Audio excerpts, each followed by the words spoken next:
And আসসালামু আলাইকুম everyone, সবাই কেমন আছো? আজকে তোমাদেরকে আমি ছোট বাচ্চাদেরকে ডিম খাওয়ানোর একটা নিনজা টেকনিক শেখাবো।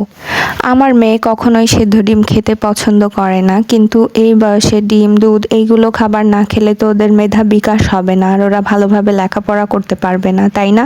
মেয়েকে সন্ধ্যাবেলায় একদিকে পড়তে বসিয়েছি আর ওর খেলনাগুলো আমি বের করে নিয়েছি। আমি বললাম, আম্মু আজকে আমি তোমার সঙ্গে খেলবো, আমি তোমার জন্য ডিম রান্না করব আর তুমি খাবা। ও তো ওর খেলনা বাটিগুলো আমাকে খেলতে দেখে ভীষণ খুশি। তারপর এক কথায় আমি যেটা বলবো সেটাতেই রাজি। তো আমি একটা ডিম সিদ্ধ করে নিলাম ফট করে ওর জন্য। আসলে কোনো বিষয় নেই, তুমি যদি বাচ্চাদের ওপর জোরাজোরি করো বা প্রেশার ক্রিয়েট করো, এটা ওদের মেধায় যে লাগে। একটা বাচ্চাকে বুঝতে হলে অবশ্যই তোমার মনটাও বাচ্চাদের মতোই হওয়া লাগবে। সে কি চাচ্ছে সেটা আগে তোমাকে বুঝতে হবে। আমি আমার মেয়ের প্রত্যেকটা কাজ আনন্দের সঙ্গে করে থাকি আর আমি সব সময় চেষ্টা করি ও কিসে খুশি হবে। আর এইভাবেও সবগুলো ডিম খেয়ে ফেললো। আর দেখার জন্য, পাশে থাকার জন্য তোমাদের সবাইকে অনেক ধন্যবাদ।